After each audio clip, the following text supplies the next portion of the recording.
저를 소개해 줄 때 설교학을 가르치는 교수다 이런 소개를 별로 안 좋아해요, 제가. 왜냐하면 설교학을 가르치는 교수가 설교를 하면 잘해도 본전이죠.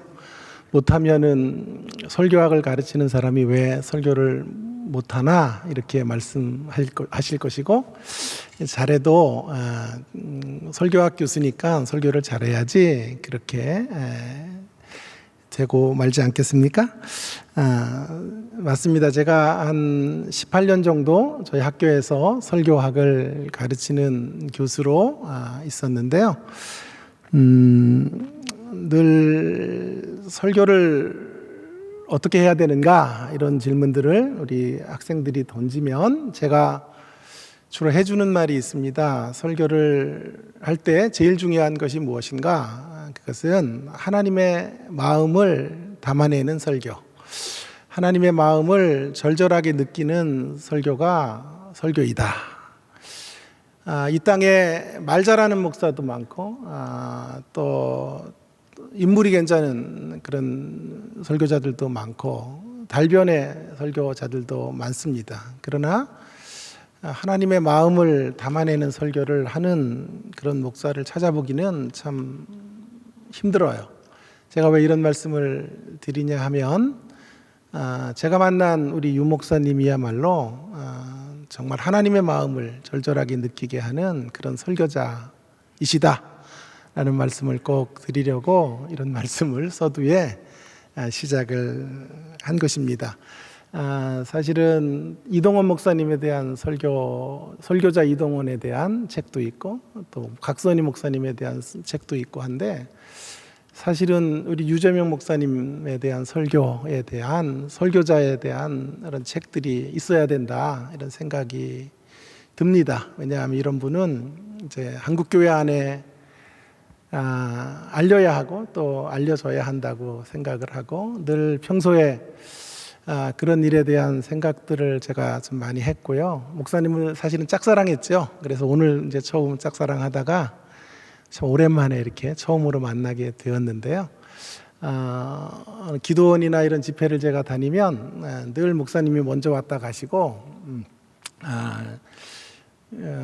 이제 성도들에게 큰 영향을 끼치고 이제 가신 거예요. 그래서 그 다음에 제가 집회를 하려니 너무 힘들고 어렵더라고요. 그래서 집회가 끝나고 이제 목사님 이야기를 그 원장님이나 이런 분들이 많이 해주세요. 정말 대단한 강사가 왔다 갔다, 저를 얘기하는 게 아니라 그저 이전에 오셨던 우리 유 목사님 얘기를 많이 하고 하셔서 제가 인터넷 사이트에 들어와서도 많이 은혜를 받고 그렇게 목사님의 말씀의 세계를 좀 본받고 싶어서 설교를 많이 들었던 사람입니다. 제가 고대하고 또 열망했는데 이렇게 여러분 만나 뵙게 되어서 너무 감사드리고요. 제가 원래 설교를 시작하기 전에 이런 이야기들을 잘 안 하는데 오늘 처음으로 한번 이런 말씀을 좀 드려보았습니다. 지금은 종방이 되었습니다만은 한때 이런 프로가 있었습니다. 판타스틱 듀오라는 프로가 있었는데요. 여러분, 이 프로는 우리나라의 가장 탁월한 이런 가수들이 그 가수들과 함께 이제 일반인 중에 그 가수의 노래를 또 가장 잘 부를 수 있는 사람을 함께 이렇게 듀오로 엮어서 파트너로 엮어서 이제 경연을 하는 그런 프로였습니다. 너무 재밌게 보았는데 그 프로가 얼마 지나지 않아서 종방이 되어서 좀 아쉽습니다. 그런데 그 프로 가운데 한 번은 누가 나왔냐 하면 최고의 래퍼로 알려진 윤미래라는 가수가 나와서 검은 행복이라는 그녀의 곡을 이제 부르는 것이었습니다. 검은 행복이라고 하는 노래는 그녀의 어떤 자서전적인 이런 삶을 담아내고 있는 이런 노래 가사와 랩이 함께 곁들여진 곡입니다. 윤미래라고 하는 여성 가수는 미국인 군인 아버지와 한국인 어머니 사이에 태어난 호녀라입니다. 여러분, 차별이 심한 한국 사회에서 혼혈로 산다라고 하는 것은 얼마나 어려운 일이었겠습니까? 제가 긴 설명을 드리지 않는다고 해도 여러분은 가히 짐작하실 수 있을 것이라고 생각을 합니다. 그렇게 혼혈아로 살면서 겪었던 차별과 아픔과 어려움들을 랩으로 엮어서 만든 노래가 검은 행복이라는 노래입니다. 이 윤미래 가수와 이제 파트너가 되는 노래 파트너는 그녀의 이름으로 나오지는 않고요, 어떤 별명 같은 거로 나오는데 옥탑방 스피커라는 여성입니다. 아마 옥탑방에서 늘 노래 연습을 했기 때문에 이런 별명이 붙여졌을 것이라 이제 생각을 하는데요. 그 옥탑방 스피커도 사연이 있습니다. 그녀는 18살이 되는 해 가수 생활을 하셨던 어머님이 갑자기 질병으로 세상을 떠나시게 됩니다. 그리고 아버지는 파킨슨 병에 걸리게 된 것이지요. 그리고 그녀는 소녀 가장이 되어버린 것입니다. 뜻하지 않은 죽음과 질병, 그리고 소녀 가장이 되는 경제적인 어려움이 삼중고로 밀려오게 된 것입니다. 그녀도 역시 자신의 이 아픈 사연들을 랩으로 담아 윤미래와 함께 검은 행복의 랩 가사는 자신의 것으로 만들어 이렇게 함께 노래를 부르게 된 것입니다. 두 여인의 너무도 솔직하고 너무도 진솔한 가슴 절절한 이야기들이 멋진 리듬과 함께 이렇게 전개되어지자 스튜디오 안에 전율이 흐릅니다. 여기저기 청중들이 그 랩 가사를 들으며 흐느낍니다. 그 감동이 저에게도 전달이 돼요. TV를 시청하고 있는 여린 감정의 소유자인 저에게도 전달이 돼요. 저의 두 눈가에 눈물이 터지기 시작했습니다. 노래를 듣다가 하마터면 저도 제 아픈 사연을 노래로 만들어 랩을 부를 뻔했습니다. 여러분, 검은 행복, 그 검은 행복이라는 노래가 진행되고 있는데 TV 자막에 이런 자막의 글귀가 나오는 것입니다. 내가 선택하지 않은 것들이 나를 슬프게 할 때, 내가 선택하지 않은 것들이 나를 슬프게 할 때, 자신들이 선택하지 않은 것들, 혼혈로 태어나는 거 선택하지 않았죠. 엄마의 죽음을 선택하는 사람이 어디 있겠습니까? 아버지의 불치병, 지독한 가난을 누가 원하겠습니까? 자신이 선택하지 않은 것들로 인하여 두 여인의 슬픔 이야기들이 가슴 절절하게 느껴졌고, 그들의 슬픔이 곧 나의 슬픔이고 우리의 슬픔과 연결이 된다라는 생각이 듭니다. 오늘 이 설교의 착상은 바로 거기서 얻었습니다. 그 힘든 날들을 잘 견뎌준 윤미래 씨에게 정말 감사하게 됩니다. 저는 설교자의 사명 중에 하나가 우리가 살고 있는 이 중간기, 우리가 사는 세상은 중간기의 세상인데요, 이 중간기는 어떤 학자에 의하면 꼴사나운 중간이다. 꼴사나운 중간. 우리가 사는 이 중간, 광야 같은 인생길은 하나님의 놀라운 임재가 있고 이렇게 귀하게 빛나는 하나님의 교회가 있어서 참 살만한 자리이지만, 그러나 광야 같은 인생길은 언제나 우리가 원하는 대로 우리에게 기쁘고 행복한 일들만 펼쳐지는 것은 아닙니다. 행복 반대편에 있는, 하나님의 임재 반대편에 있는 하나님의 부재도 느껴지는 곳, 그런 인생의 길들을 걸어가다 보면 우리는 힘들고 어렵고 곤고한 시간들을 만나게 되는 것이지요. 그래서 꼴사나운 중간을 지나가게 되는 것입니다. 이 꼴사나운 중간을 지나가고 있는 성도들을 이제 설교자의 사명이 뭐냐 하면 위로해 주는 거예요. 그 현실 앞에 무릎 꿇지 않도록 일으켜주고 세워주는 일들, 그런 일들을 하는 것이라고 생각합니다. 오늘 말씀의 제목으로 말한다면 검은 행복을 노래하게 하는 거예요. 내가 선택하지 않은 것들로 인하여 힘들어진 사람들, 그들에게 위로를 주고 격려를 주는 일들, 줄기차게 하나님이 함께 하신다라는 사실을 알려주는 일들, 이런 일들이 설교자의 가장 중요한 사명 중에 하나라고 생각합니다. 저는 내가 선택하지 않은 것들로 인하여 슬퍼지게 될 때, 내가 선택하지 않은 것들이 나를 슬프게 할 때라는 이 글귀를 조금 바꿔서 오늘 설교의 말씀을 정했습니다. 내가 선택하지 않은 것들로 힘들어질 때, 그때 우리 어떻게 해야 하는가?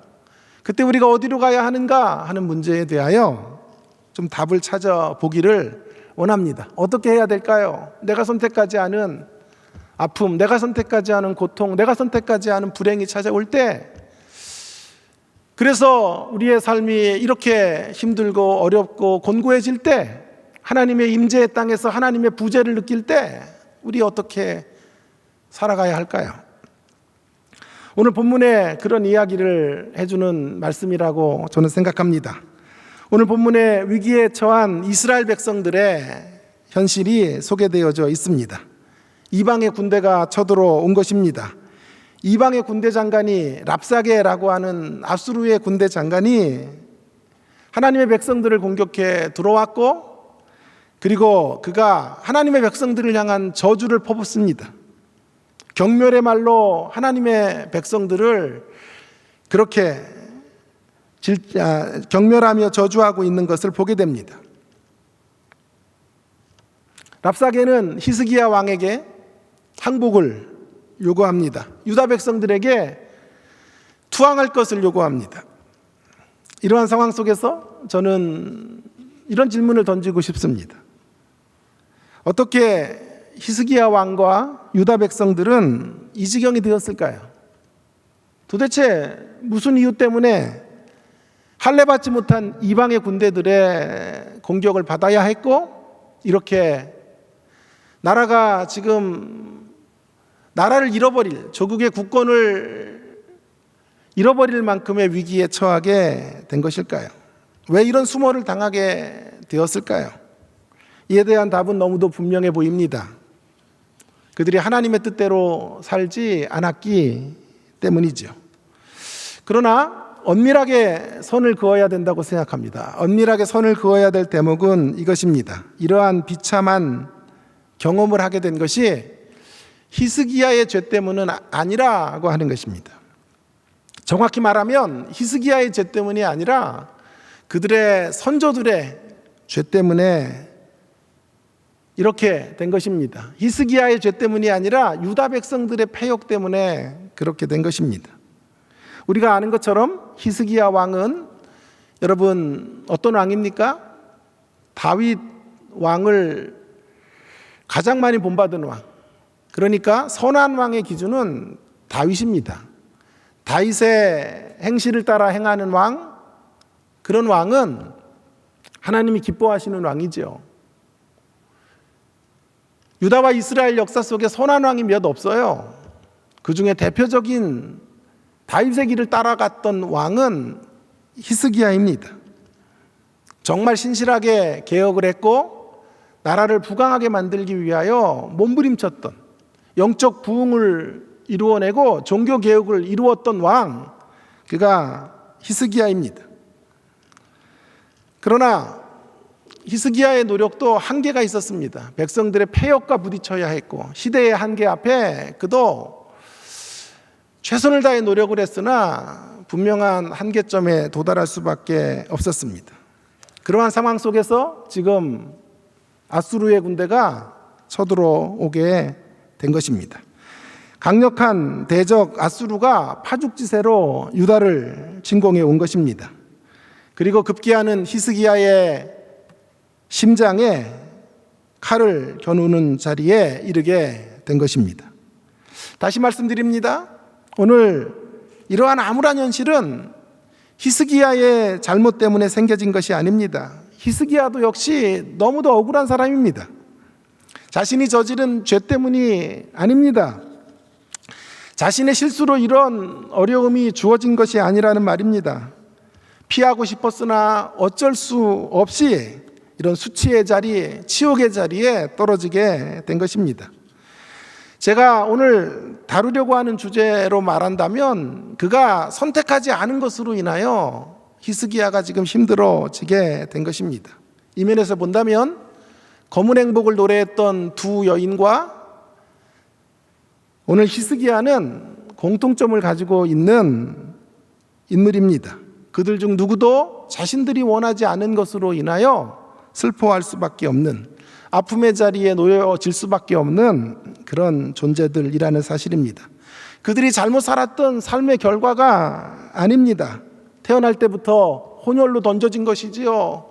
원하지 않았으나 어머님은 18살 되는 해에 세상을 떠났고 아버지는 난치병의 자리에 떨어질 수밖에 없었고, 그리고 소녀 가장으로 가정의 생계를 꾸려가야 했던 것이지요. 원치 않았으나 하나님을 향하여 최선을 다하여 몸부림쳤으나 시대의 폐역을 넘어서지는 못했고 역부족이었고, 그리고 아수르의 공격을 받을 수밖에 없는 자리에 떨어지게 된 것입니다. 그들 중 누구도 그들이 선택한 것으로 인하여 어려움을 당하거나 삶의 고통의 자리에 놓여진 사람은 없습니다. 그러나 이 이야기는 단지 그들만의 이야기가 아닙니다.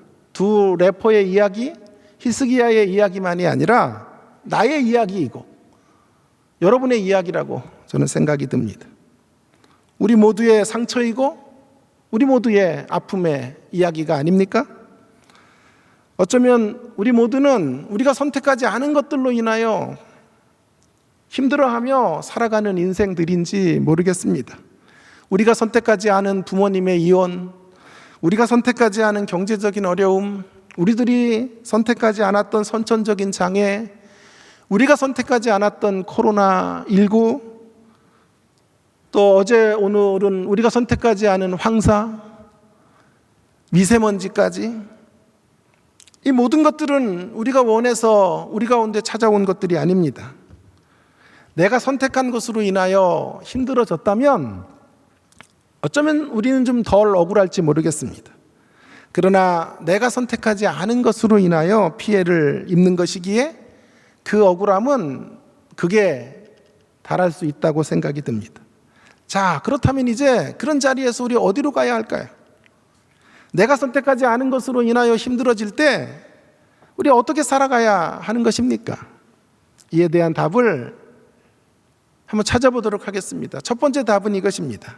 그때 내가 선택하지 않은 것으로 힘들어질 때, 그때 우리는 절대로 빼앗겨서는 안 되는 것들을 끝까지 사수하기 위해 저항해야 한다. 빼앗겨서는 안 되는 것들을 끝까지 붙들고 나가기 위해 저항해야 한다라고 말씀드리고 싶습니다. 우리가 원치 않은 현실이 내 잘못이 아니라 다른 이들의 잘못으로 인하여 주어지게 될 때, 환경 때문에 찾아오게 될 때, 그때 우리는 대부분 실족하게 됩니다. 그것으로 주저앉게 될 확률이 높습니다. 저는 그런 환경 속에서 주저앉게 되는 많은 성도들을 보았고, 또 깊이 그분들의 그럴 수밖에 없는 사연들과 아픔을 공감합니다. 공감할 수 있습니다. 그러나 그렇게 주저앉을 수밖에 없는 건 너무도 억울한 일입니다. 아니, 억울함을 넘어 원통한 일입니다. 우리의 원통함이라는 건 내가 선택하지 않은 것으로 1차적으로 힘들어지고 그런 억울함을 갖게 된 것 플러스 내가 또 그런 삶을 선택해서 그 억울한 삶을 내가 또 선택해 가요. 그래서 억울함이 더해질 때 원통한 삶이 만들어지게 되는 것입니다. 저는 이것을 이중적 원통함, 이중적 억울함을 통한 원통함이라 이렇게 말하고 싶습니다. 저는 우리가 억울할 수는 있어도 원통한 자리로 떨어져서는 안 된다고 늘 생각하는 사람입니다. 내가 선택하지 않은 것들로 힘들어지는 건 어쩔 수 없는 일이에요. 그건 내가 그렇게 던져져 버렸기 때문에 다시 주워 담을 수 없는 일들이에요. 그러나 그 억울한 현실을 또 내가 스스로 선택해서 살아가고 있는 거죠.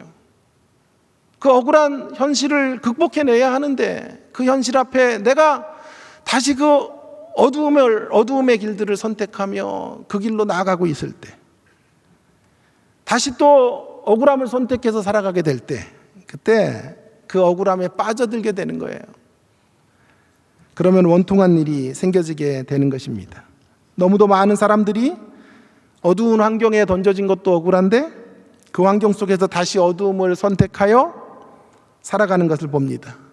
다시 말합니다. 그것이야말로 정말 원통한 것입니다.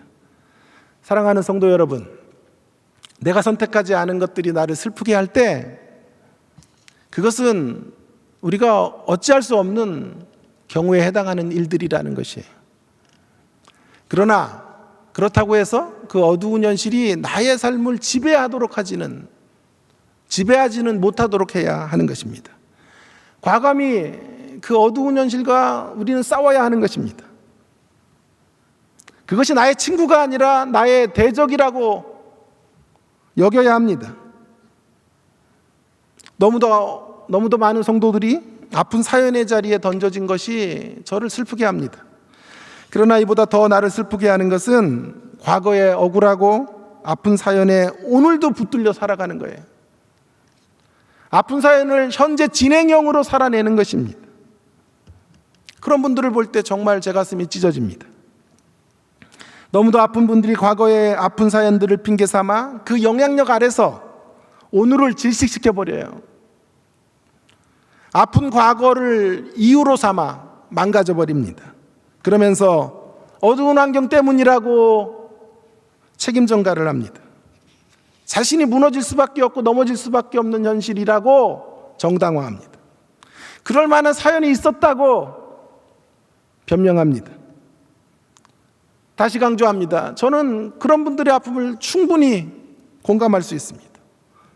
그러나 그 공감과 동정에도 불구하고 만일 내가 그 어두운 환경 때문에 내가 망가져 버린다면, 그래서 망가진 인생을 나도 살게 된다면 그 삶의 책임은 내가 져야 되는 것이에요.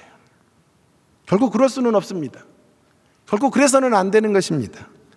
내가 선택하지 않은 것으로 힘들어지는 것을 핑계 삼아 그 어두움을 다시 선택하며 사는 일들은 우리 가운데 없어야 합니다. 술을 마시고 행패를 부리는 아버지, 그 아버지를 둔 자녀는 어떻게 커나가겠습니까? 이를 갈며 난 아버지와 같이 살지 않겠다고 결심하겠지요. 그런데요, 장성에서 결혼을 하면 참 희한하게도요, 그 아버지의 모습 그대로 결혼을 하고 아내의 가슴에 못질을 하고 똑같은 형태의 모습을 반복하며 살아가고 있는 모습들을 수없이 보게 됩니다. 그 환경의 피해자로 서 있게 되는 것이죠. 자신이 선택하지 않은 아버지의 삶 때문에 피해를 입고 거기서 자신의 삶의 자리에 그런 피해가 건너오지 못하도록 그 피해를 막아서야 되는데, 저항해야 되는데 그것을 저항하지 못할 때, 불연이 일어나지 못할 때 이제 피해자의 자리로 떨어지게 되는 것입니다. 저는 이런 말을 자주 합니다. 환경에 의해 피해를 받을 수 있지만 피해자가 돼서는 안 된다. 환경에 의해 피해를 받을 수는 있으나 그러나 피해자가 되어서는 안 된다라고 꼭 말씀드리고 싶습니다. 여러분, 시중에 나와 있는 책 중에 저의 마음을, 이런 주제와 관련해서 저의 마음을 좀 새롭게 했고 도전이 됐던 책이 한 권 있습니다. 기억의 종말이라는 책인데 너무 귀한 책입니다. 누가 쓴 책인고 하니 미로슬로바 볼프라고 하는 이런 신학자가 쓴 책입니다. 그 미로슬로바 볼프라고 하는 사람은 크로아티아 출신의 신학자인데요. 세르비아와의 어떤 인종 갈등 가운데 이제 많은 전쟁을 경험합니다. 그리고 세르비아인들에 의하여 그의 가족들이 처형되는 아픔을 겪습니다. 그리고 그는 이 문제를 신학적으로 풀기 위해 많은 방황을 하다가 하나님 어디 계시냐고 소리치다가 이 문제를 신학으로 풀어가야 되겠다라고 결심을 하고 미국으로 건너와 신학을 하고 지금은 세계 한 5대 신학자 안에 드는 인물로 자리매김하게 되었습니다. 그분이 쓴 책이 기억의 종말이라는 책인데 책 제목이 이미 암시하는 바가 분명하죠. 기억, 잘못된 기억, 또 아픔의 기억, 이 기억의 종말을 맞이하게 해야 된다라는 이러한 책의 내용입니다. 감명 깊게 읽었는데요. 그 책 안에 이런 내용이 있어서 여러분들과 함께 좀 나누어 보려고 하는 것입니다. 자, 제가 그 책의 한 구절을 여러분들에게 읽어 드리겠습니다. 악이 온전하게 이기려면 한 번이 아니라 두 번의 승리가 필요하다. 악이 온전하게 이기려면 한 번이 아니라 두 번의 승리가 필요하다. 악행이 벌어질 때 첫 번째 승리가 이루어지고 악행이 벌어지도록 해서 첫 번째 승리가 이루어지고 악을 되갚게 될 때 두 번째 승리가 이루어진다. 자, 악행이 벌어지는 건 우리가 어쩔 수 없잖아요. 근데 악행이 어느 날 벌어진 거예요. 그래서 악한 세력이 첫 번째 승리하고 또 두 번째 승리는 우리가 악을 되갚으려고 할 때 두 번째 승리가 악에게 주어진다는 거예요. 그런데요, 그 다음 구절이 중요해요. 첫 번째 승리 후에 두 번째 승리로 새 생명을 공급받지 못하면 첫 번째 승리를 악이 했어요. 악의 세력이. 근데 두 번째 승리의 고리를 우리가 끊으면 그래서 두 번째 승리까지 길을 내주지 않으면 악은 죽고 말아요. 내 경우에 이 볼프의 경우 많은 전쟁을 경험하고 학대를 경험하고 처참한 식구들의 죽음을 목도한 그 사람의 경우에 악의 첫 번째 승리에 대해서는 손쓸 수는 없었지만 악한 세력이 다가오는데 죽음의 세력이 다가오는 거 우리가 손쓸 수는 없단 말이에요. 혼혈로 태어나는 거 우리가 손쓸 수 없어요. 18살의 어머니가 세상을 떠나는 일은 우리가 어찌할 수 없는 일 아니에요? 갑자기 전쟁이 벌어지는 일은 우리가 손쓸 수는 없었지만 두 번째 승리만은 막을 수 있었다. 두 번째 승리만은 막을 수 있었다. 두 번째 승리는 막아서야 했다. 그래서 이분이 주장하는 게 그동안 아픔의 기억들을 이제 종말을 구하게 하고 화해로 나가고 용서로 나가야 한다. 라는 기저의 책이 바로 기억의 종말이라는 책이었습니다. 여러분, 기독교 신앙의 위대함은 바로 여기에 있다고 저는 생각합니다. 기독교 신앙의 위대함은 악의 첫 번째 승리 그리고 악의 두 번째 승리의 그 길목을 첫 번째 승리는 어쩔 수 없지만 두 번째 승리의 길목은 가로막을 수 있고 그 두 번째 승리는 악에게 주지 않기 위해 저항할 수 있는 사람들이 기독교인들이라고 확신합니다. 아니 그 두 번째 승리의 길을 가로막는 정도가 아니라 이제 그 아픈 상처들의 이야기를 승화시킬 수 있는 사람, 승화의 자리로 그것을 이끌고 갈 수 있는 사람은 이 땅에 유일하게 복음을 알고 있는 사람들이라고 확신합니다. 승화라는 게 무엇입니까? 승화. 제가 승화를 이야기할 때 이런 말을 좀 많이 하는데요. 승화. 회사 상사가 날마다 스트레스를 줘요. 걸어가는 데들 태클을 걸고 사사건건 나를 미워합니다. 인생사에 꼭 그런 사람들이 있지 않습니까? 너무 우울하고 회사를 그만둘까 말까 늘 사표를 가슴에 품고 그렇게 회사 생활을 합니다. 너무 스트레스를 받아서 이러다가 큰 질병이 올 것 같아서 이러다가 안 되겠다 싶어서 골프 연습장에 가서 저녁 퇴근 후에 스크린 골프 같은 걸 칩니다. 공을 그 상사라고 생각하고 그 사람의 이름을 마음속으로 불러가면서 이 죽일 놈 하며 골프 연습을 하는 거예요. 그래도 분이 안 풀려요. 1시간을 해도 안 되고 2시간을 해도 안 풀려요. 매일같이 그렇게 2시간씩 3시간씩 하다가 박세리가 되는 거예요. 타이거 우즈가 되는 거예요. 그것이 승화입니다. 기독교 신앙은 십자가를 정점에 두고 모든 것을 해석하는 종교입니다. 십자가 앞에서 우리의 모든 억울함을 내려놓는 종교입니다. 우리의 어떠한 억울함도 십자가 앞에서 비교해 보면 작은 상처에 불과합니다.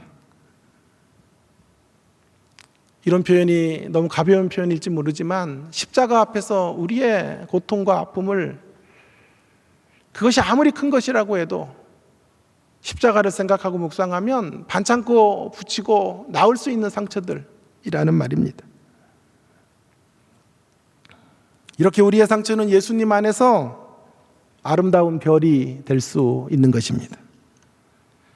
여러분, 거기서 터져나오게 되는 것이 뭘까요? 예수님 안에서, 십자가의 이야기 안에서 우리의 가슴 아픈 사연의 이야기가 십자가의 구속의 이야기와 만날 때 우리의 모든 상처의 이야기가 별이 되어 반짝이게 된다는 것, 우리가 그 사실을 알게 될 때, 그 사실을 경험으로, 체험으로 누릴 때 터져나오는 것은 그 어떠한 환경 속에서도 감격하는 것이에요. 아픔이 없어서 감격하는 게 아닙니다. 아픔이 있고 고통이 있고 삶의 어려움 속에 던져진, 내가 선택하지 않은 것들로 힘들어지는 환경 속에 우리가 노출되어져 있지만, 그러나 그 아픔마저도 모아서 영롱하게 반짝이는 별이 되도록 하실 우리 예수님으로 인하여 우리는 어떠한 환경의 자리, 그 어떠한 현실의 자리 속에서도 감격의 노래를, 감사의 노래를 지어서 부를 수 있는 사람들이라고 확신합니다. 환경으로는 감사할 수 없어도 환경을 승화시켜 나아가실, 환경 때문에 어떻게 감사할 수 있어요? 그러나 그 환경을 승화시켜 나가실 수 있는 분이 우리 주님이시기 때문에 그 예수님으로 인하여 우리는 어떤 순간에도 감사를 놓치지 않고 감격을 놓치지 않고 새 노래를 만들어 주님 앞에 올려드릴 수 있는 사람들입니다. 아니, 그런 사람들이 꼭 되어야 하는 것입니다. 이것이 바로 우리가 오늘도 상처의 땅에서 기독교 신앙을 붙잡고 살아가는 이유입니다. 이 아픔 많은 세상, 이 꼴사러운 중간과 같은 이 광야길을 우리가 기독교 신앙이라는 이름으로 살아가야 되는 이유가 바로 여기에 있는 것입니다. 만일 어느 분이 저에게 오셔서 목사님, 교수님, 왜 당신은 아직도 기독교인입니까? 라고 묻는다면 저는 주저없이 이렇게 대답할 것입니다. 예수님 안에서 날마다 참된 승화의 작업을 이루어낼 수 있기 때문에, 예수님 안에서 참된 승화를 만들어갈 수 있는 사람이기 때문에 저는 오늘도 예수님의 사람으로 살고 있습니다. 예수님이 없다면 우리는 날마다 술에 취해 살아야 합니다. 맨정신으로는 살아갈 수 없는 세상살이가 아닙니까? 그러나 예수님이 계시기에 우리는 오늘도 그분의 취해서, 성령의 취해서 살아갈 수 있는 주의 백성들이 된 것입니다. 그렇습니다. 아픔을 승화시킬 주님 안에서 이제 우리가 가야 될 길은 아픔 속에서 우리를 부르시는 주님의 음성을 듣는 것입니다. 반드시 아픔이 있어야만 응답할 수 있는 부르심이 있는 거예요. 아픔을 주신 이유는 그 아픔이 있어야만 발견하게 될 부르심이 있는 거예요. 그 부르심을 향하여 걸어가게 하시는 거예요. 저는 결혼을 하고 제가 꿈꿨던 삶은 아이를 좀 많이 낳는 꿈이었어요. 한 10명 이상 정도 낳아가지고 우리 집에 가훈을 이렇게 정하는 거예요. 한 놈만 성공하면 된다. 빌부터 살기 이렇게 정해놓고, 여러분 한 10명쯤 다 공부시킬 필요 없어요. 은사대로 운동하는 놈 운동하고 뭐 자기 하고 싶은 거 다 하고 그중에 한 놈만 공부시키면 돼요. 10명인데 한 놈은 좀 머리 좋은 놈이 있겠죠. 그래서 그 한 놈이 아닐 수도 있어요. 어쨌든 그러나 공부시켜가지고 한 놈 잘 되면 다 빌붙어 사는 거예요. 거기 안에 빌붙어서 나눠 먹고 쉐어링하며 이렇게 살면 되잖아요. 그런데 저의 꿈이 좌절이 되었습니다. 제가 유학을 가고 너무 형편이 어려워서 아이를 좀 나중에 갖자라고 생각을 했죠. 그리고 아이를 갖지 않고 아내도 공부를 했어요. 그래서 결론적으로는 저는 이제 제 아내는 총신대학교 아동학과 교수로 갔고 저는 이제 대백석대학교, 백석은 그냥 백석이 아니에요. 대백석대학교에 이제 교수로 오게 되었는데요. 두 가지를 다 할 수는 없더라고요. 그래서 애를 가질 수가 없게 된 거예요. 한국에 돌아와서 애를 가지려고 했는데 이미 폐경이 됐고 와이프가 일찍 애를 가질 수 없다는 판정을 받은 거예요. 그래서 시험관 아기 같은 거 이렇게 할 수도 있었는데 와이프가 또 그건 원하지 않더라고요. 자신 또 몸도 많이 축날 것 같고 또 다른 방법을 생각하자라고 저에게 제안을 해서 저도 동의를 했고 고민 끝에 우리가 되돌아봤더니 미국의 그랜드 래피즈에서 제가 유학을 하는 동안에 그 한인교회에서 우리가 입양아 프로그램을 했었어요. 근데 그 입양아 프로그램을 하는데 너무 감동을 받은 거예요. 보통 건강한 아이들을 우리나라 안에서 입양을 하고 몸이 좀 불편한 아이들을 미국이나 이런 쪽으로 보내는데 그 미국인 부모들이 그 아이들을 입양을 한 거예요. 팔이 하나 없는 아이, 자폐로 그렇게 고통하는 아이들을 입양을 해서 키우는 거예요. 그리고 한인교회가 우리에게 부탁을 하기를 한국인 음식이나 문화나 예절 같은 걸 좀 배우고 싶다 그러는 거예요. 그래서 그 프로그램을 와이프랑 제가 했었죠. 그러면서 제가 차로 운전을 하고 와이프가 이제 그들을 교육하고 절도 가르쳐주고 김밥도 싸는 법도 알려주고 이런 일들을 우리가 이제 하고 성경도 그분들에게 전달하고 하는 일들을 했는데요.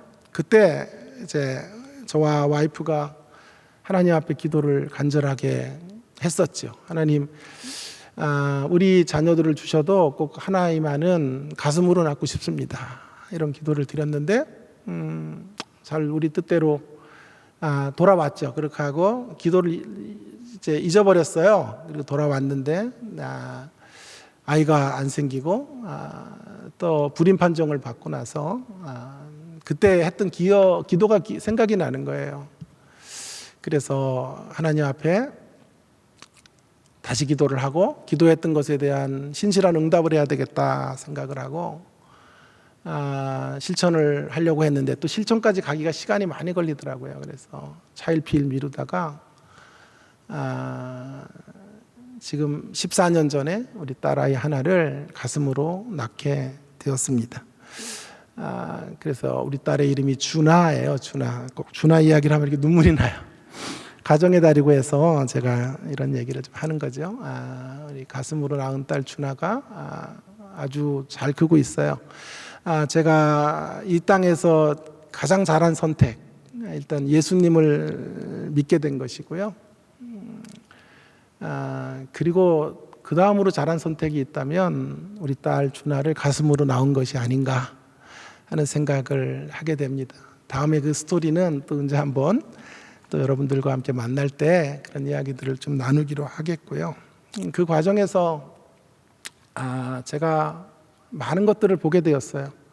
그 고통이 없었으면 볼 수 없었던 것, 이 땅에 버려진 아이들이 얼마나 많은지 하는 것들을 보게 되었고요. 수치심 가운데서 미혼모로 몰래 아이를 낳고 입양기관 같은 데 맡기고 숨죽이며 있다가 도망가는 그런 미혼모들의 모습들을 보게 된 거예요. 한국에는 입양아에 대한 어떠한 서적도 없어요. 제대로 된 연구도 하나도 없어요. 아이들이 어떻게 자라야 하고 그들의 사춘기에 어떻게 부모가 도와야 하는지 이런 매뉴얼이 하나도 없어요. 다 쉬쉬하며 몰래 키우고 또 대부분의 부모들은 또 그런 사실들을 숨기며 그렇게 키워간 거죠. 그런 모습 속에서 우리가 사명에 눈뜨게 되더라고요. 무엇을 해야 될지 하는 주님의 부르심이 거기 안에서 분명하게 보여지더라고요. 하나님께서 이 땅에 가슴 아픈 아이들을 향해서 나아가라는 그런 음성을 저에게 주시는 것 같아요. 와이프는 지금도 우리나라에서는 아주 유명한 입양 전도사입니다. 곳곳에 기관에서 입양을 홍보하고, 가슴으로 낳을 때 어려움이 있지만 생기는 행복과 기쁨이 어떤 건지 이런 것들을 이야기하고, 또 아버지의 역할은 무엇인지를 저를 빗대서 이야기하고, 이러며 입양을 홍보하는 사람으로 쓰여졌고요. 제 와이프는 미혼모들이 너무 안타까워서 지금도 저 몰래, 저는 다 알고 있는데 저 몰래 하는 것처럼 이렇게 해서 미혼모들을 돕고 하는 사역들을 감당하게 되는 자리로 나가게 된 거죠. 여러분, 고통이 없으면 볼 수 없는 것들이 있다고요. 고통이 있어야만 보는 것들이 있어요. 그게 부르심인 줄로 믿습니다. 고통의 자리에서, 그 고통의 현실 속에서만 바라볼 수 있는 그것들을 붙잡고, 그것들을 사명의 이름으로 펼쳐내는 안산 민나교회 모든 성도님들이 되시기를 주의 이름으로 축원합니다.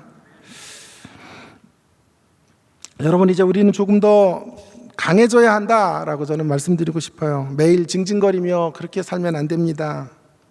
주변 사람들에게 내 아픔에 하소연만 하며 그렇게 사시면 안 돼요. 그런 모습은 쓸데없는 소모전이에요. 심하게 말하면 귀한 시간의 낭비입니다. 사랑하는 여러분, 간곡히 부탁을 드립니다. 아무리 아파도 가야 할 사명의 길이 있다는 것을 늘 기억해 주시기를 바랍니다. 내가 선택하지 않은 것들로 인하여 힘들어질 때, 그런 자리에서 고통을 당할 때, 그 안에서 하나님께서 발견하라고 주시는 사명을 발견하시고, 우리가 마땅히 가야 될 자리가 어떠한 자리인지를 분명히 붙잡고 걸어가셔야 된다고 말씀드리고 싶습니다. 한국교회 한때 치유의 열풍이 불었는데요, 너무 귀하지요. 제 와이프도 전공이 상담도 전공을 하고 해서 그런 치유에 대한 이야기를 제가 한국교회 안에 이렇게 바람이 부는 게 긍정적이라고 생각을 했어요. 그런데 너무 안타까운 것은요, 어디로부터의 치유만 있고 어디를 향해 가는 치유가 없어요.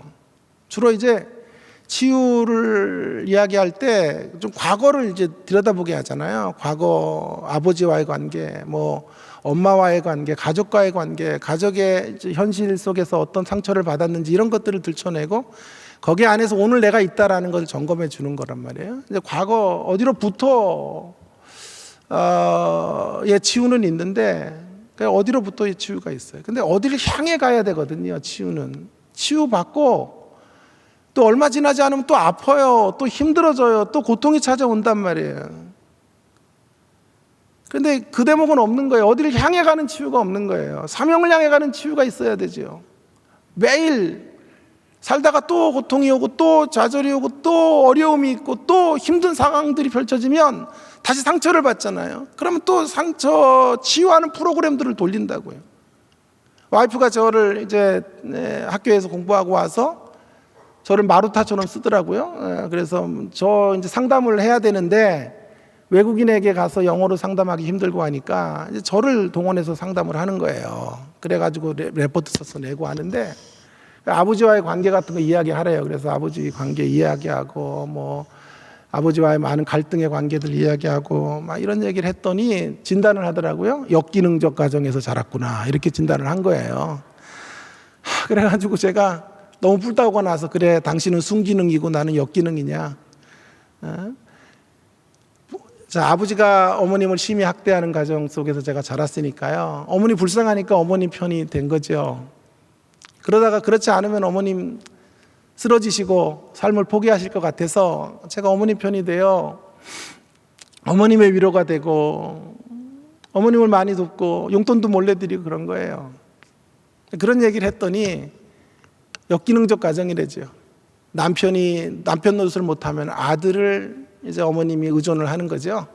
그래서 아들을 남편 삼아 살아가는 이런 게 대표적 역기능적 가정이래요. 아이 젠장 그렇게 따지면 옛날 우리 어르신들 전부 역기능이 아닌 집이 어딨어. 그래, 그런 걸 꼭 그렇게 상담적 용어로 역기능 뭐 순기능. 그래서 와이프 상담했지만 저는 별로 상담을 그렇게 좋아하지 않아요. 막 하도 용어로 가지고 우리를 막 이렇게 짓누르고 말도 안 되고. 효도한 아들이다 이렇게 말해줘야지. 여러분, 아무나 그렇게 역기능적 남편 노릇 아무나 할 것 같아요. 아들들 중에 아들 셋 있는데도요, 엄마 돌보는 아들 저밖에 없어. 그 나머지 두 놈들은 뭐 하는 놈들이야? 그 놈들은 역기능도 아니잖아. 그러니까 그래서 이제 상담을 받았어요. 근데 상처가 계속되거든요. 그래서 다시 상처의 자리에 또 노출이 되면 그때는 이제 돌릴 상담 프로그램이 없어요. 이미 시도했던 모든 상담 프로그램을 내가 다 알고 있기 때문에 다시는 그게 또 먹히지를 않는 거예요. 자, 그래서 제가 중요하게 여기는 건 뭐냐 하면 이제 어느 정도 치료를 받는 것이 중요합니다. 그리고 나서는 사명을 향해 일어나야 합니다. 대장부처럼 일어서시기를 바랍니다. 날마다 감정 노름 같은 거 하지 마시고 이제 좀 불현이 일어나셔서 이 아픔 속에서 보게 하신 것들을 향하여 달려 나아가는 하나님의 백성들이 되어지기를 간절히 바랍니다. 이것이 바로 우리가 저항하며 살아야 될 이유입니다. 내가 원치 않는 환경으로 인하여 내가 선택하지 않은 것들로 힘들 수 있지만 우리는 거기 빠져들면 안 됩니다. 그것과 한판 승부를 벌려야 합니다. 싸워내야 합니다. 저항해 가야 하는 것입니다. 오늘 본문, 이제 그 근거를 본문에서 좀 찾아보도록 하겠습니다. 오늘 본문에 히스기야가 바로 그런 저항을 하고 있죠. 히스기야는 자신이 선택하지 않은 것으로 힘들어질 때, 어려움에 처할 때 어둠이 자기를 지배하도록 내버려 두지 않았어요. 어둠을 선택하지 않아요. 결코 좌절을 선택하며 주저앉지 않습니다. 현실에 핑계 삼아 절망에게 길을 내어주지 않습니다. 그 현실 앞에 맞짱 승부를 뜹니다. 강력히 저항합니다. 분투합니다. 1절을 보세요. 히스기야 왕이 듣고 자신의 옷을 찢고 굵은 베옷을 입고 옷을 찢고 굵은 베옷을 입습니다. 말할 수 없는 비통함의 자리로 나아가게 된 것입니다. 히스기야의 비통함은 근데 우리의 비통함과는 달라요. 단지 신세를 한탄하는 차원의 비통함이 아니에요. 왜 이렇게 운명이, 나의 삶의 운명이 이렇게 힘들고 어려운가? 라는 신세의 한탄이 결코 아니에요. 오히려 히스기야가 옷을 찢고 가슴을 찢고 있는 이유는 저항의 결연한 의지를 보여주고 있는 거예요. 어두운 현실을 반드시 극복하겠다라고 하는 의지를 지금 표현하고 있는 것입니다. 그 어두운 현실이 자신을 지배하지 못하도록 분투하고 싸워내고 있는 것이에요. 어두움의 포로로 살지 않고 오히려 빛을 선택하며 나가겠다, 빛의 자리로 나아가겠다고 하는 강렬한 열망들을 표현하고 있는 것입니다. 자, 그 다음을 보세요. 그 다음이 바로 그런 모습을 분명하게 말해주고 있는 게 아니에요? 그래서 어디로 갑니까? 여호와의 전으로 갔고, 그리고 3절에 보면 이사야에게 신하들을 보냅니다. 이사야에게 갔다. 이 문제를 풀기 위해 하나님에게로 나가고 있는 것이에요. 하나님의 종에게로 나아갔다는 말이 곧 하나님에게로 나아갔다는 말과 같은 말이 아닙니까? 거기서 하나님의 뜻을 찾겠다라고 하는 것입니다. 어느 복음성가 가사처럼 부르신 곳에서 예배하겠다는 거예요.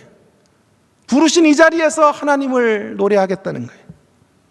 이것이 히스기야가 보여주었던 거룩한 저항입니다.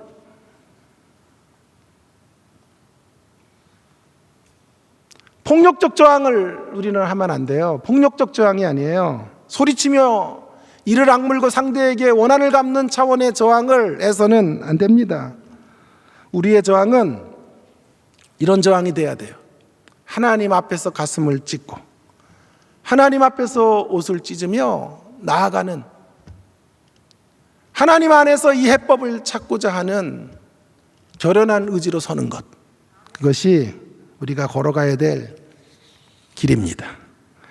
자, 그렇다면 이 저항의 내용을 잠시 살펴보겠습니다. 저항의 내용이 뭘까요? 무엇을 지켜야 될까요? 무엇을 지키기 위한 저항이 되어야 할까요? 무엇을 지키기 위해 싸워야 하는 것입니까? 환경의 공격 앞에서 왜 저항해야 되는 것입니까? 결코 빼앗겨서는 안 되는 것이 있기 때문이에요. 결코 빼앗겨서는 안 되는 게 뭘까요?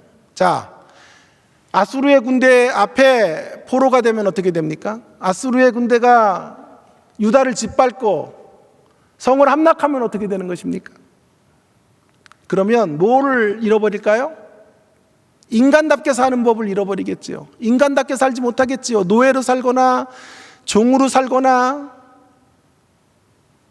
비참한 인생을 살아가겠죠. 여러분, 우리가 지켜야 될 게 뭐냐 하면, 끝까지 저항하며 사수해야 될 게 뭐냐 하면 인간답게 사는 일이에요. 인간답게 산다는 말은 그저 먹고 사는 문제를 이야기하는 것이 아닙니다. 목구멍에 불칠하며 연명하며 살아가는 삶이 인간다운 삶이 아닙니다. 인간답게 산다는 것은 인간의 가치를 발산하며 살아가는 것을 의미합니다. 하나님이 주신 고귀한 형상의 아름다움을 드러내며 사는 것이에요. 꽃으로 피어오르며 살아가는 거예요. 꽃으로 우리를 대접하시고 불러주신 그분의 부르심 앞에 활짝 만개하며 아름다운 열매를 맺으며 살아가는 걸 인간다운 삶이라고 말하는 것입니다. 어두운 삶의 자리에서도 하늘의 꿈을 꾸며 살아가는 걸 인간다운 삶이라고 말하는 것입니다. 생존이 아니에요.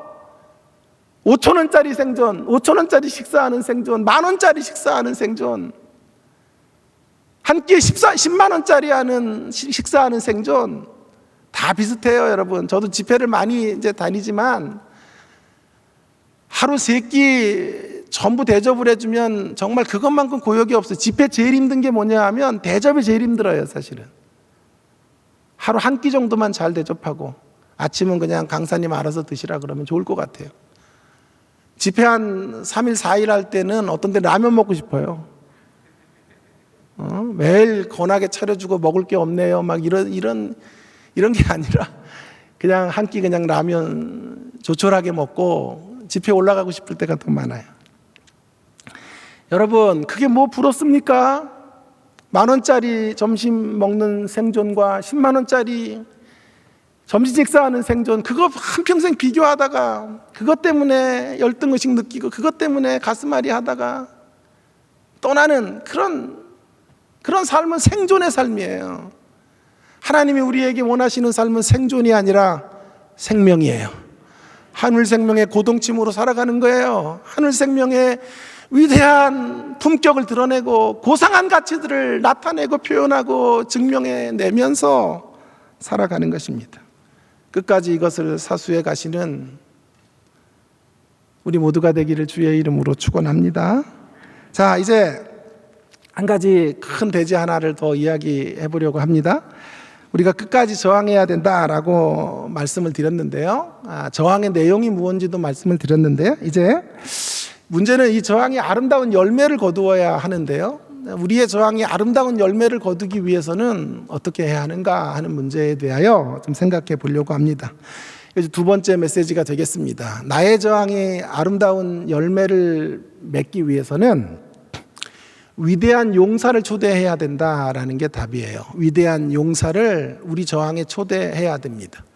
위대한 용사라고 하는 말은 디바인 워리어, 신적 용사를 초대하는 일인데요. 여러분, 저항이라고 하는 건 우리 각자의 몫입니다. 누구도 대신 저항해 줄 수 없기 때문에 우리 각자가 저항해야 하는 것입니다. 그래서 개인적인 것이지만 우리의 저항은 홀로 하는 것이 아닙니다. 결코 빼앗겨서는 안 되는 인간적인 삶을 사수하기 위해 우리 끝까지 저항해 가야 되는데요. 그런데 그 저항을 한다고 해서 열매를 그저 맺게 되는 것은 아니에요. 우리의 비장함만을 가지고는 이 저항을 끝까지 이루어낼 수가 없어요. 결단으로 됩니까? 세게 결단한다고 실천이 되든가요? 아니요. 결심하면 할수록 사단의 유혹은 더 커져요. 아침에 큐티하며 새벽 기도 드리며 오늘은 주님의 뜻대로 살리라, 오늘은 전화 받을 때 친절하게 그리스도의 향기를 드러내리라고 결심하면 할수록 그날따라 왜 이렇게 못된 인간들이 막 전화를 걸고 무례하게 함부로 하는지 몰라요. 그래서 한 오후쯤 지나면 막 같이 승을 내고 싸우고, 집에 돌아올 쯤 생각해 보면 큐티 했던 게 생각이 나요. 그게 우리의 모습이 아니에요? 결심이 커지면 커질수록 유혹도 커지고 도전도 커지는 거예요. 그래서 하도 결심하면 또 무너지고 또 무너지니까 이제 뭘 결심해요? 결심하지 않고 살기를 결심해요. 차라리 결심하지 않고 사는 게 낫겠다. 여러분, 결단으로 이루어지는 기독교 신앙이라면 이게 얼마나 단순합니까? 그렇게 얼마나 기독교 신앙이 그렇게 쉽겠습니까? 안 돼요. 결단해도 안 된단 말이에요. 각오만 가지고 안 돼요. 결심으로 나가서는 열매를 못 맺어요. 그럼 어디로 가야 할까요? 어디로 나가야 열매를 맺을 수 있을까요? 신적인 용사를 초대해야 돼요. 나의 결심이 나의 결심으로 끝나면 안 되고, 나의 결심을 이끌어 주시는 분을 초대해야 되는 거예요. 그럴 때 우리의 결심이 실효를 거둘 수 있게 되는 것입니다. 신적인 용사가 누구입니까? 야훼 하나님이세요. 하나님은 용사시니 어디 있습니까? 출애굽기 15장 3절에 여호와는 용사시니, 여호와께서 용사가 되셔서 애굽의 군대들을 홍해에 수장하신 것이에요. 용사께서 싸우시는 거예요. 그분이 싸워주셔야 우리가 열매를 맺을 수 있는 거예요. 우리의 전쟁은 혈과 육의 전쟁이 아니었습니다. 영적인 전쟁입니다. 군사력으로 싸워내는 그런 전쟁이 아니었습니다. 위대하신 용사가 함께하느냐 함께하지 않느냐에 승패의 갈림길이 결정되는 그런 싸움을 싸우는 것이에요. 그러면 신적 용사를 우리 편으로 초대하는 가장 확실한 길이 뭘까요? 기도예요. 기도는 신적 용사가 우리에게 임하시도록 그분이 일하실 수 있는 최적의 환경을 만들어드리는 작업이 기도의 작업이에요. 왜요? 기도는 의존의 작업이거든요.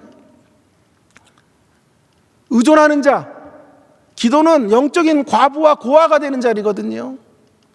하나님이 1순위로 만나주는 사람, 잘난 사람 아니에요. 박사학위 2개 정도 가지고 있는 사람들 아니에요. 저기 강남에 번드르르하게 살아가는 사람들 1순위로 만나주실 것 같아요? 아니요. 하나님이 영순위 1순위로 만나주는 사람은 영적인 과부와 고아들이에요.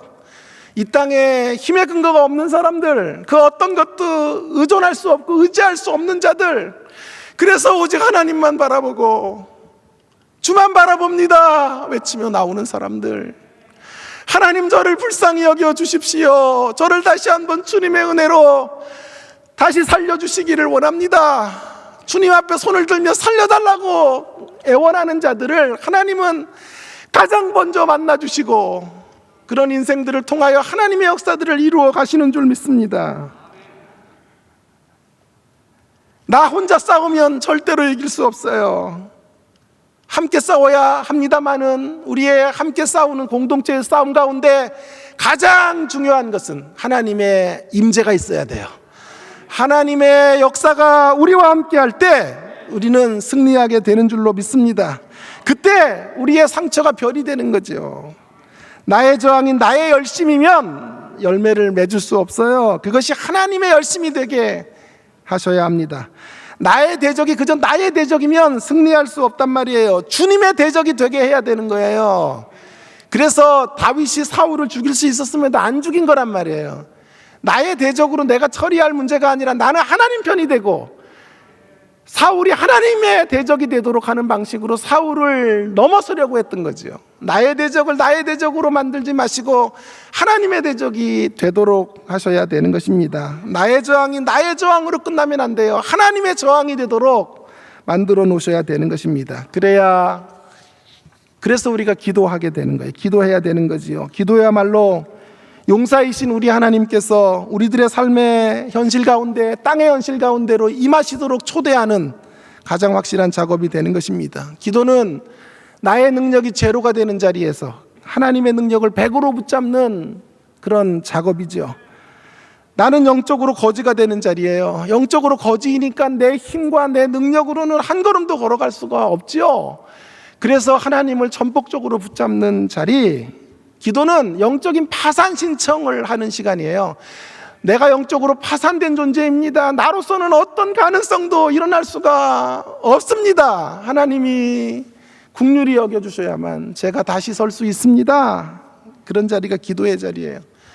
저는 기도를 이렇게 정의합니다. 기도란 피조물의 존재 방식이다. 피조물이 살아가는 존재 방식은 기도하면서 사는 거예요. 날마다 하나님 의존하고 살아야 된단 말이에요. 피조물은 하나님을 의존하도록 창조된 거예요. 아담이 하나님을 의존하는 자리에서 에덴을 통치해야 되는데, 그래서 부섭정인으로 하나님이 그를 불렀는데 섭정인의 자리에 올라서는 것, 그것이 선악과 사건이 아니에요? 우리 유 목사님이 제일 중요하게 여기는 성경이 창세기 1장, 2장, 3장인 거 아세요? 모르세요? 목사님 매일 설교 때 하시잖아요. 창세기 1, 2, 3장 안에 복음의 모든 게 들어있다. 어떻게 성도님들이 나보다 더 몰라요, 그래? 여러분, 그런 자리, 그런 절박함의 자리, 그래서 모든 응답받는 기도의 유일한 조건은, 가장 중요한 조건은 절박함이에요. 기도는 절박해야 기도예요. 절박하지 않은 게 무슨 기도예요? 여러분, 사도행전 12장에 가시면 베드로가 옥에 갇혔어요. 헤롯이 야고보를 죽이고 내친 김에 베드로까지 죽이려고 하는데 무교절 기간이에요. 그래서 명절 지나고 죽이려고 하는데 주의 천사가 나타나서 베드로를 옥에서 구출해 준 거예요. 교회는 기도하고 있었죠. 예? 기도하고 있었는데 누가 똑똑똑 두드리니까 로데라는 여자아이가 나갔죠. 종이 나가서 누구십니까? 그러니 베드로라 그런 거예요. 베드로요? 놀래가지고 들어가가지고 기도하는 사람들에게 말한 거예요. 베드로 목사님이 나왔어요. 그랬더니 다들 뭐라 그래요? 제정신이야 너? 베드로 목사님 옥에 있잖아. 아무도 안 믿었죠. 여러분, 제가 어린 시절에 순복음교회에서 신앙생활을 했는데요, 순복음교회는 기도를 엄청나게 강조해요. 내게 능력 주시는 자는 모든 걸 가능하다. 그 모든 거에 동그라미 쳐놓고 BMW 20억짜리 집 다 집어넣고 기도하라는 거예요. 구하라 주실 것이요, 매일 이런 설교만 했단 말이에요. 그래서 제가 구했죠, 하나님 앞에. 무엇보다도 이제 큰 집을 구했죠. 큰 집을 구하고도 그냥 구하면 안 돼요. 순복음교회에서는요. 큰 집을 찍어야 돼. 그 동네 제일 큰 집 찍고 집에 들어가서 잠자리에 들기 전에 5분씩 외쳐야 돼. 저 집이 내 집이다, 내 집이다, 내 집이다, 내 집이다. 그러면 어느 날 내 집이 된다는 거예요. 그래서 그런 기도를 했는데 안 되더군요. 그래서 전사님한테 물어봤죠. 아니, 왜 안 돼요? 저 기도했는데, 열심히 했는데 안 되던데요. 그랬더니 전사님이 하는 말이, 너 의심했지? 그러는 거예요. 아이, 젠장, 그래. 의심 안 하고 기도하는 사람이 어딨어, 그래. 의심하면 안 된대요. 그래서 그러니까 모든 기도 응답 안 되면 의심으로 가는 거예요. 의심하지 말고 해야 되는데 의심해서 안 되는 거예요. 여러분, 의심해도 된다고 지금 제가 강론을 펼치는 게 아니고요. 그럼 이단이에요. 그런 얘기를 하는 게 아니고, 초대교회도 지금 의심했잖아요? 못 믿잖아요? 베드로가 옥에서 나왔던 것 믿고 있었다면 당장에 나가서, 안 그래도 기도 응답 우리도 받았다, 우리 기다리고 있었다, 문 열어줄 텐데, 로데라는 아이도 두려움에 떨었고 기도하는 교회도 지금 의심하고 있잖아요. 그래서 이 문제를 좀 우리가 심사숙고해야 되는데요. 자, 여러분, 여기 기도에 그래서 응답받는 첫 번째 조건은 의심하느냐 안 하느냐의 문제는 아닌 것 같아요. 의심에도 종류가 있어요. 제가 많이 고민을 했는데 원망에도 종류가 있어요. 신앙 안에 있는 원망도 있고 불신앙적 원망도 있다고요. 신앙 안에 있는 원망은 시편 기자들이 하는 거예요.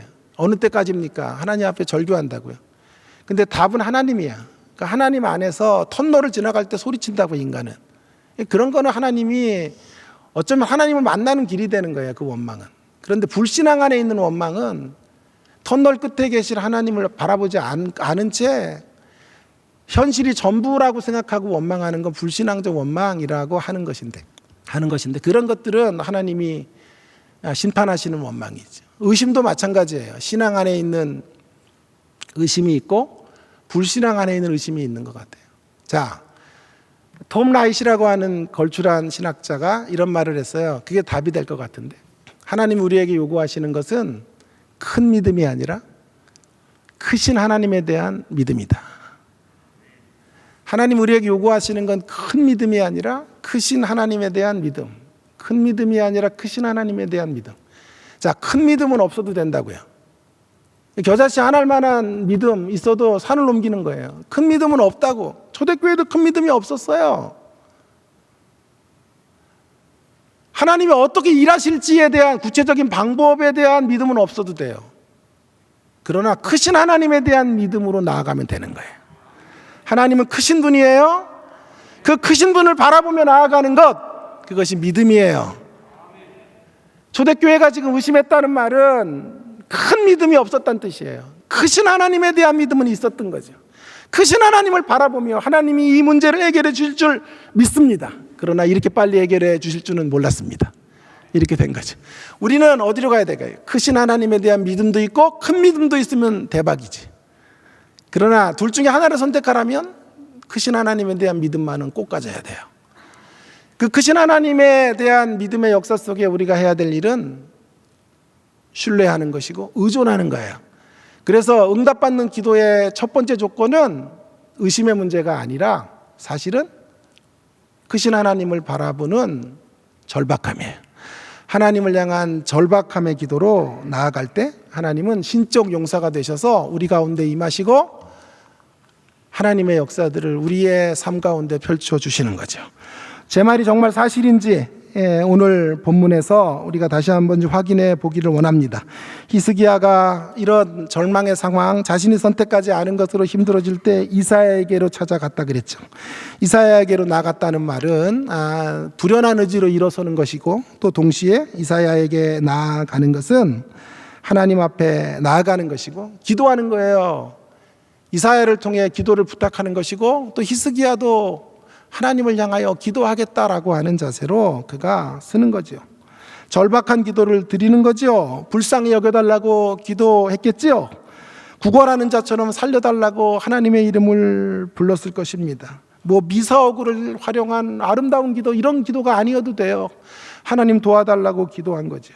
그때 신적 용사께서 싸워주시나요? 예, 36절에 보면 그 신적 용사가 싸워주시는 이야기가 나오죠.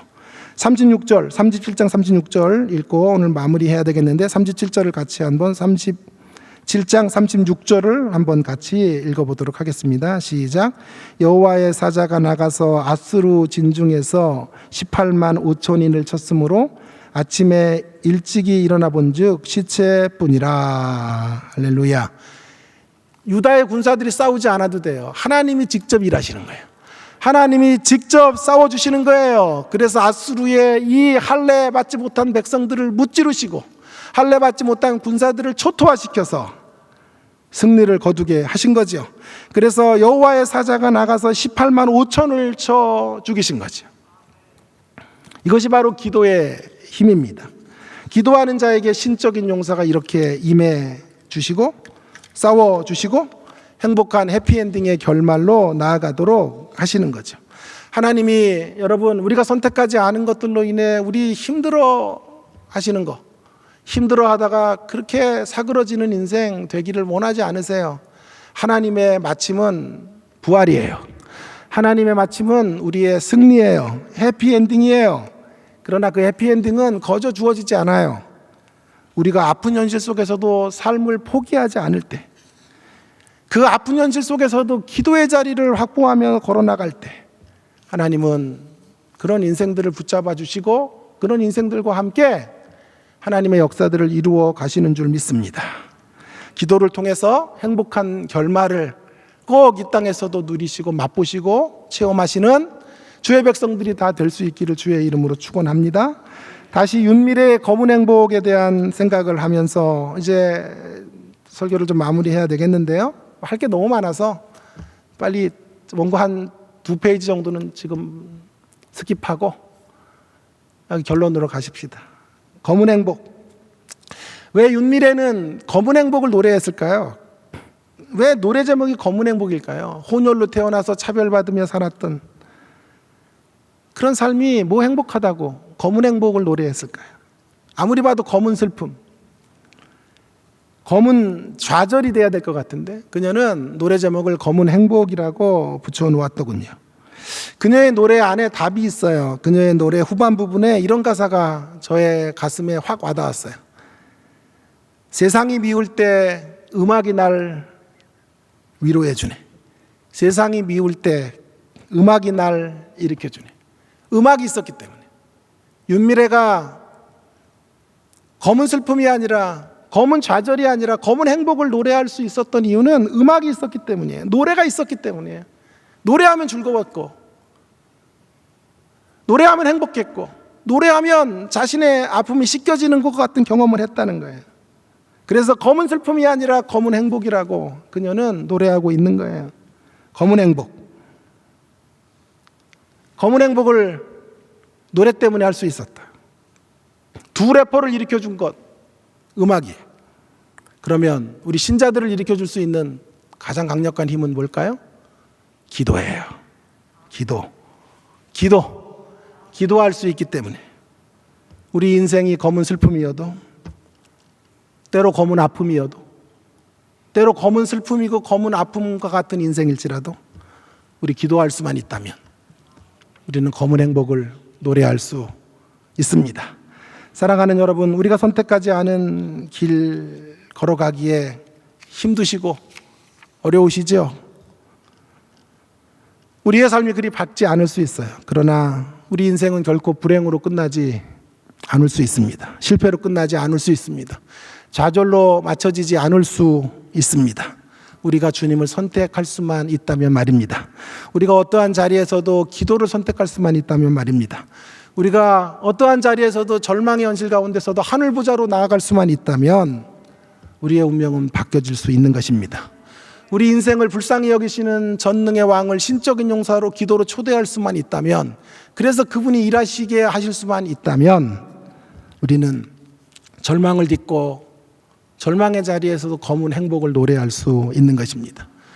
기도를 통해 하늘문을 여는 게 아니에요. 그건 잘못된 생각이에요. 우리가 어떻게 하늘문을 열어요? 우리가 어떻게 우리의 능력으로 하늘문을 여냐고요. 이미 하늘문은 예수님에 의해서 열려져 있는 줄로 믿습니다. 하늘문이 열려져 있기 때문에, 그 길을 주님이 우리에게 허락해 주셨기 때문에 이제 우리는 그 길로 나가기만 하면 되는 거예요. 열려진 길을 향해 걸어가기만 하면 하나님의 영광을 볼 것입니다. 하나님의 능력을 맛보게 될 줄로 믿습니다. 기도를 통하여 이제 더 이상 시대 탓하지 말자고요. 코로나19 탓하지 말자고요. 환경 탓 이런 거 하지 말자고요. 현실 운명의 탓 이런 거 하지 말자고요. 정권 탓 뭐 이런 거 하지 말자고요. 이제 우리의 아픔을 기도에 담아 하나님 앞에 올려드리는 우리가 될 수 있기를 간절히 바랍니다. 우리의 아픔을 기도의 자리에서 승화시켜가는 저와 여러분이 될 수 있기를 간절히 바랍니다. 저는 윤미래의 노랫말을 이렇게 바꾸려고 그래요. 마지막으로. 세상이 미울 때 음악이 날 위로해 주나가 아니라 세상이 미울 때 기도가 우리를 위로해 주네. 세상이 미울 때 기도가 우리를 일으켜 주네. 기도로 나가시는 주의 백성들 되기를 주님의 이름으로 축원합니다. 함께 동성으로 같이 한번 사회자 나오실 때까지 우리 좀 기도할까요?